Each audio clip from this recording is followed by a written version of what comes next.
Hi students, today I'm going to show you a quick tip on a different way to use watercolors. This technique is called wet on wet. For wet on wet, what you want to do first is get the paper wet, okay? So say I'm going to color my paper and I'm going to start from this corner and work this way.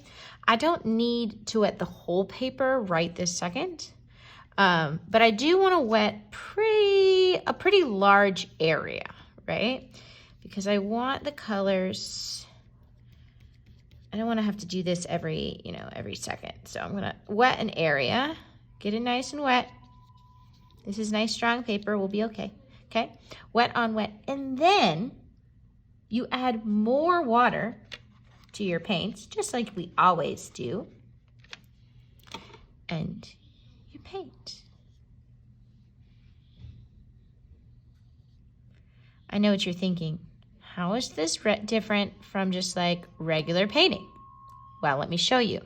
This area, remember, is still dry, okay? So, water. Do you see a difference?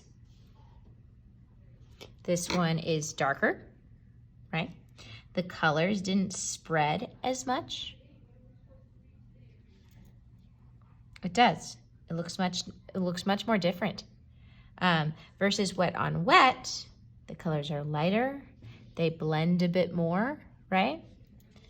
This is a new skill, and it's good to learn new skills and new strategies for working with paints.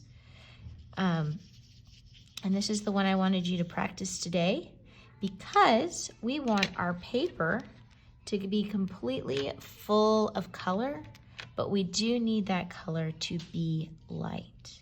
So that is why I thought it was perfect that we try this wet on wet technique. So when your paper is wet,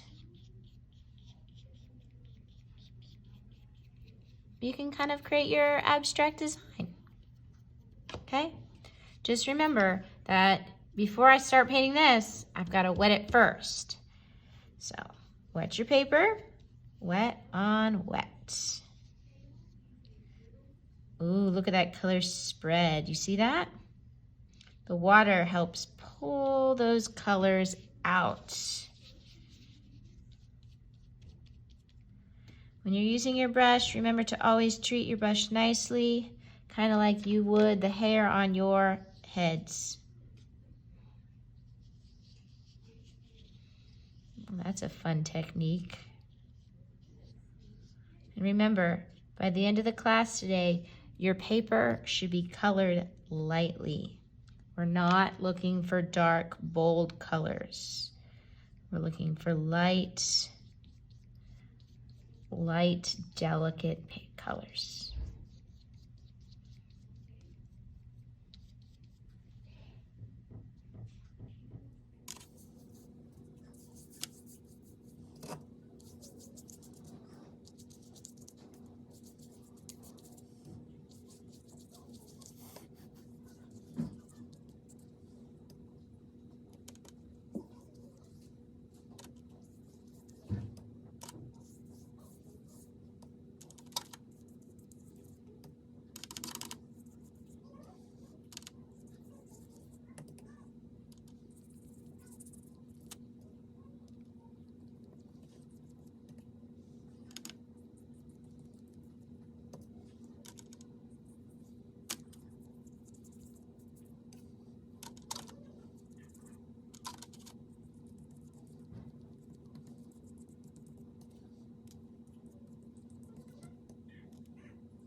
And there you go, friends. I'm finished.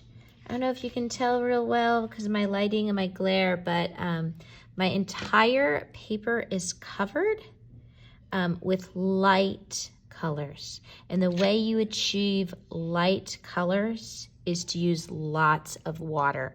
And today we practiced wet on wet, which means you started with a lot of water. So when you add even more water, your colors are guaranteed to be very light.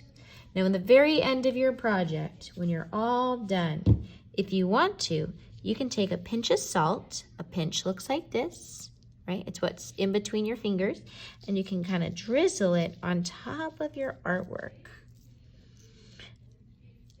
This won't make a huge difference on parts of it, but on other parts of it, it'll help absorb that extra water that you have. And can make a really cool finish. It just takes some time for that to set in. So, have fun. Don't need much salt. I'm gonna put that extra of mine away. And you're done.